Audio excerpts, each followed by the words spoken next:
Bago magpaalam ang 2024, alalahanin natin ang mga kasamaan sa entertainment industry na sumakabilang buhay na. Ito'y bilang pagkilala at pagpupugay na rin sa kanilang mga naiambag sa bayan bilang alagad ng sining. Number 1, Mario Bautista.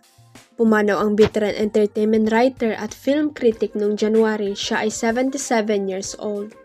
December 23, 2023 ay nawala ng malay si Tito Mario at tumama ang kanyang ulo sa semento. Nakalabas siya ng ospital noong December 29 pero nagkaroon ng complication kaya ibinalik siya mula sa ospital noong December 31. Infection in the lungs and kidneys along with sepsis emerged. Although he showed signs of recovery yesterday and was expected to leave the hospital soon, Fate had other plans, ang bahagi ng official statement ng kanyang naulilang pamilya. Number 2, Deo Indrinal. Buong industriya ng showbiz ay nagluksa sa pagkawala ni Deo Indrinal noong February, lalo na mga artistang natulungan niya noong nagsisimula pa lamang na ngayon ay sikat na. Binansing ang visionary leader siya nang nasa likod ng mga matagumpay na proyekto ng Dreamscape Entertainment, kabilang na riyan ang Mara Clara noong 1992, Mula sa Puso noong 1997, May Bukas Pa noong 2009, at Mara Clara noong 2010. Number 3, Jacqueline Jose. Ginulantang ng bigla ang pagpanaw ni Jacqueline Jose ang buong entertainment industry noong March matapos atakin sa puso. Siya ay 60 years old. Gumawa ng kasaysayan ang veteran actress matapos siranging kauna-unang Filipino actor na nagwaging Best Actress sa 2016 Cannes Film Festival para sa pelikula ni Direk Brillante Mendoza na Ma Rosa. May 5 Gawad Urian Awards din siya, 4 na Star Awards Trophy, 2 Luna Award at tig-isa sa FAMAS at Metro Manila Film Festival. Number 4, Carlo J. Caparas. May 25 pumanaw ang batikan at premyadong direktor at producer sa edad na 80. Walang ibinahagi ang naulilang pamilya ni Direk Carlo sa tunay na dahilan ng kanyang pagkamatay. Bukod sa pagiging direktor at producer, unang nakilala si Carlo J. Caparas sa kanyang mga obra na comics, kabilang ng kanyang mga nilikang Filipino superhero at classic karakter tulad ni Panday, Bakekang, Totoy Bato at Tuklaw.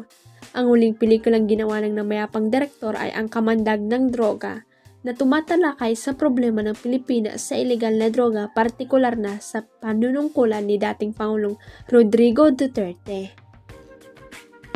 Number 5, Chino Trinidad. July 2024, pumanaw ang veteran sport journalist na si Chino Trinidad dahil sa heart attack. Siya ay 56 years old. Naging commissioner siya ng Philippine Basketball League at ilang taong nagserbisyo sa GMA Sports bilang commentator, sports analyst. Naging host din siya ng Time Out segment ng 24 oras. Number 6, Lily Monteverde at Remy Monteverde. Unang namaalam si Leonardo Remy Monteverde noong July sa edad na 86 at makalipas lamang ng isang linggo sumunod na sa kanyang asawang si Mother Lily sa edad na 84. Naulila nila ang kanilang mga anak na sina Winston, Meme, Rosel, Dondon at Goldwyn. Itinuturing ng icon sa entertainment industry si Mother Lily pati ng kanyang Regal Entertainment na nakapag-produce na ng daang-daang pelikula sa loob ng ilang dekada. Number 7, Kurita. Nito lamang September na maalam ang OPM legend na si Kurita na nagpasikat sa mga 1970s at 1980s OPM hits na Oras Na, Lolo Jose at Sierra Madre. Na-stroke ang veteranang singer at naging bedridden ng ilang taon. Matagal ding nakipaglaban si Kurita sa sakit na diabetes. Number 8, Mercy Sunut. Pumanaw ang lead vocalist ng iconic OPM group na Aegis matapos makipaglaban sa lung at breast cancer habang naka-confine sa Stanford Hospital and Clinic sa San Francisco, California noong November 18. Ikinabigla ng lahat ng mga nagmamahal at sumusuporta kay Mercy ang biglaan niyang pagkamatay dahil maganda naman ang naging resulta ng isinisagawang medical treatment sa kanya.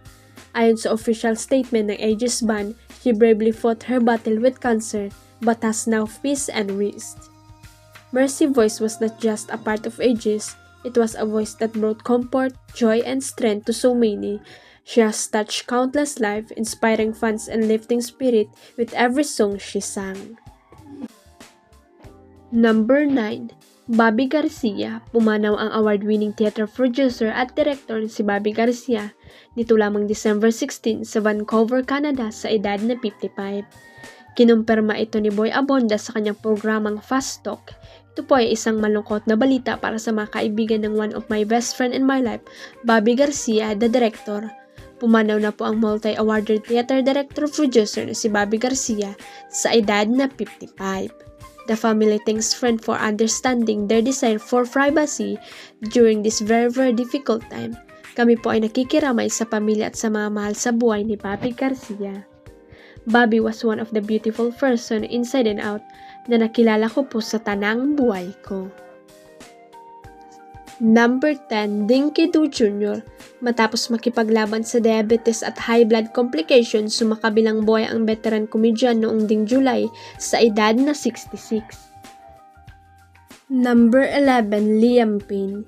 Ipinagluksa rin ng mga Filipino fans ang pagkamatay ng original members ng One Direction na si Liam Payne. Nag-reunion ng iba pang miyembro ng international boy group na sina Harry Styles, Louis Tomlinson, Niall Horan at Zayn Malik sa burol at libing ng kanilang kaibigan. Pumanaw si Liam noong October 16 matapos mahulog mula sa third floor ng balkonahe ng tinutuluyan niyang hotel sa Buenos Aires, Argentina. Nakuna ng CCTV ang pagkalaglag niya mula sa ikatlong palapag ng Camsur Hotel.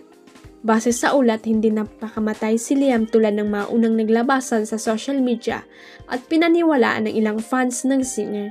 Ayon sa Argentinian broadcast journalist na si Paula Varela, aksidente ang pagkalaglag ni Liam sa naturang hotel dahil nawalan muna umano ito ng malay bago mahulog.